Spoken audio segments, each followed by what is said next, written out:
প্রধানমন্ত্রী আবাস যোজনা নিয়ে এই মুহূর্তে একটি গুরুত্বপূর্ণ আপডেট উঠে এসেছে। হাতে মাত্র 24 ঘন্টা রয়েছে। এই 24 ঘন্টার মধ্যেই রাজ্য সরকারের তরফ থেকে একটি উপভোক্তাদের জন্য শেষ সুযোগ দেওয়া হয়েছে। আগামী 15ই আগস্ট আবাস যোজনার শেষ সমীক্ষার কাজ কিন্তু শেষ হতে চলেছে এবং আপনারা যদি অনলাইন বা অফলাইনে যদি আবাস যোজনার জন্য আবেদন করে থাকেন, এখনও পর্যন্ত যদি আপনাদের বাড়ি বাড়ি সার্ভে না হয়ে থাকে, তাহলে কিন্তু পঞ্চায়েত মন্ত্রী এবং গ্রামোন্নয়ন মন্ত্রী যে দিলীপ ঘোষ, তিনি কিন্তু জানিয়েছেন যে আপনাদের জন্য একটি শেষ সুযোগ। 24 ঘন্টার মধ্যে আপনাদের যে একটি ইমেল পাঠানো হয়েছে, সেই ইমেলের মাধ্যমে কিন্তু আপনাদেরকে মেল করতে হবে। কিভাবে করবেন, কি করে করবেন, আপনারা কিভাবে পাঠাবেন, সে ব্যাপারে নিজেরা কিভাবে সার্ভে করতে পারবেন, শেষ তারিখ কবে, সমস্ত কিছু কিন্তু জানিয়ে দেওয়া হয়েছে।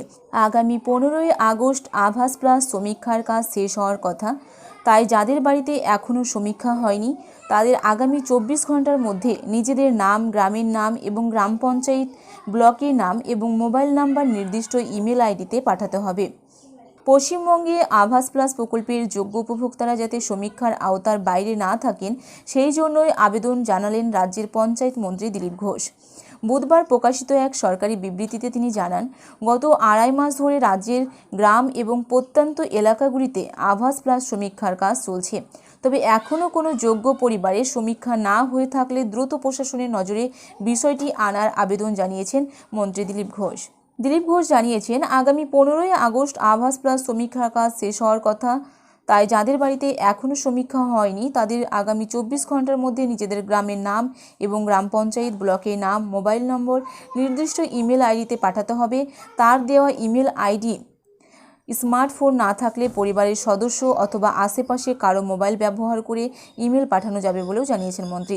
দিলীপের দাবি, প্রাপ্ত তথ্যের ভিত্তিতে প্রয়োজনীয় ব্যবস্থা নিয়ে সংশ্লিষ্ট বাড়িতে সমীক্ষার জন্য কর্মী পাঠানোর চেষ্টা করা হবে।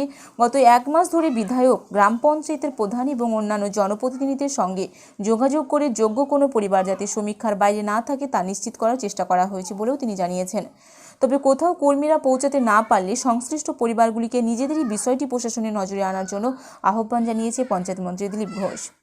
ইতিমধ্যে রাজ্যের মন্ত্রীর তরফ থেকে জানানো হয়েছে যে 15ই আগস্ট যে আবাস প্লাস সমীক্ষার কাজ শেষ হওয়ার কথা, সেখানে যদি এখনও কারো বাড়িতে যদি কোনো রকম সমীক্ষা না হয়ে থাকে, তাহলে এখনও সময় রয়েছে 24 ঘন্টা। সেখানে কিন্তু আপনারা নিজেরাই কিন্তু কিভাবে করবেন সেটা কিন্তু জানিয়ে দেওয়া হয়েছে। মোবাইল নম্বর নির্দিষ্ট ইমেল পাঠাতে বলা হয়েছে আইডিতে, এবং এইভাবে কিন্তু আপনাদেরকে মন্ত্রী দিলীপ ঘোষ কিন্তু কাজ করার কথা জানিয়েছেন।